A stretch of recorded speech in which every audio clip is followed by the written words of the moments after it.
সুপ্রভাত বন্ধুরা। আজ 11ই জুন 2024, শুভ মঙ্গলবার। মঙ্গলবার মানেই সব ভালো হতে চলেছে, মঙ্গল হতে চলেছে বন্ধুদের। আজ প্রভাতী চর্চায় একটি গল্প নিয়ে হাজির হয়েছি। বড় হতে গেলে কষ্ট করতে হয়।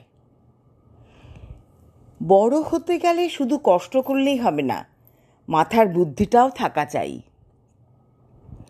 বড় হতে গেলে শুধু পরিশ্রম করলেই হবে না।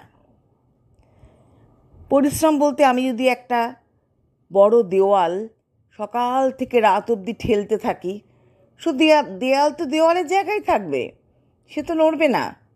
এই পরিশ্রমটা আমার ব্যর্থ হলো। এই রকম পরিশ্রম না, মাথার পরিশ্রম, মাথার বুদ্ধি দিয়ে আমাদের বড় হতে হবে। বড়লোক বাবার ছেলে হয়ে বড়লোক হয়ে কোনো লাভ নেই। নিজের কষ্ট করে বড় হতে হবে, নিজে মাথার বুদ্ধি খাটিয়ে বড় হতে হবে। সেটাকে আমি বড় হওয়া বলছি। এই গল্পে একটা বাচ্চা ছেলে, সে ট্রেনে উঠে ভিক্ষা করে। এক ট্রেন থেকে ভিক্ষে করে আবার আরেক ট্রেনে উঠে বাড়ি ফেরে।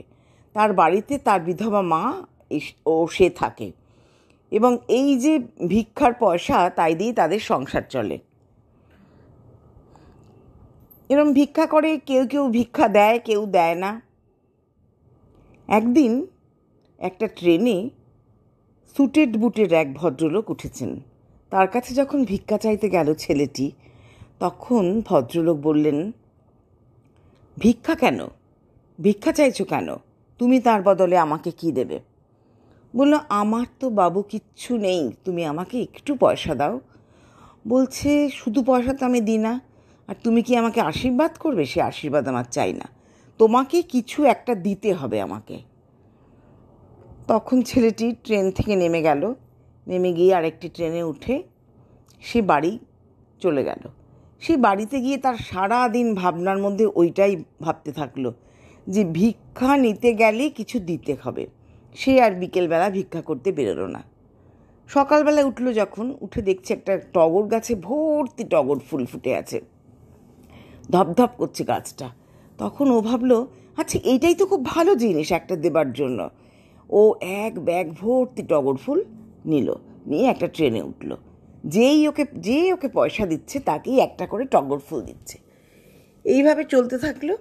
তারপরে একদিন, কিছুদিন হয়ে গেছে, ও একটা ট্রেনে উঠেছে, দেখছে ওই দূরে একজন ভদ্রলোক বসে আছে। সেই ভদ্রলোকটি সুটেড বুটেড ভদ্রলোক, যে ওকে বলেছিল ভিক্ষে দিলে কিছু দিতে হবে। ও সেই লোকটাকেই পেল। তখন ও দৌড়ে গেল তার কাছে, বলল, বাবু, আজকে তুমি আমাকে যদি ভিক্ষে দাও, তাহলে তোমাকে আমি একটা জিনিস দেব। বলছে, তাই? কি জিনিস দিবি? বলছে, তুমি আগে ভিক্ষে দাও না, বাট তুই আগে জিনিসটা দে। ও যখন একটা টগর ফুল তার ব্যাগ থেকে বার করে দিল বাবুর হাতে, ভদ্রলোক অবাক হয়ে গেল, স্তম্ভিত হয়ে গেল। উনি তখন ছেলেটিকে 100 টাকার একটা নোট বার করে দিল। তখন ছেলেটি পেয়ে খুব খুশি হয়ে স্টেশনে নেমে গেল। দেখুন কীরকম গল্পটা, যে একটা ছেলেকে কীরকম ভাবিয়ে দিল। সবাই ভিক্ষা দিচ্ছে, কেউ কিন্তু বলছে না কিছু দাও। একজন ভদ্রলোকই ওকে ভাবালো যে কিছু দিলে কিছু দিতে হয়। তারপরে এই ছেলেটিরই কিছুদিনের মধ্যে বড় হয়ে গেল। যখন কিছুদিনের মধ্যে ওই স্টেশনের গায়ে লাগোয়া একটা বড় ফুলের একটা দোকান করে ফেলল। ফুল গাছ থেকে ফুল নেয়, ভোরবেলায় উঠে সব গাছ থেকে ফুল টুল নিয়ে ওই দোকানে সে বসে। আর ওই যে সুটেড বুটেড বাবুটা ওর দোকানে গিয়ে ফুল কেনে, পয়সা দেয় আর ফুল নেয়। তাহলে বোঝা গেল গল্পটা এখানেই শেষ। বন্ধুরা, খুব ভালো থেকো। সবাইকে আমার একরাশ ভালোবাসা।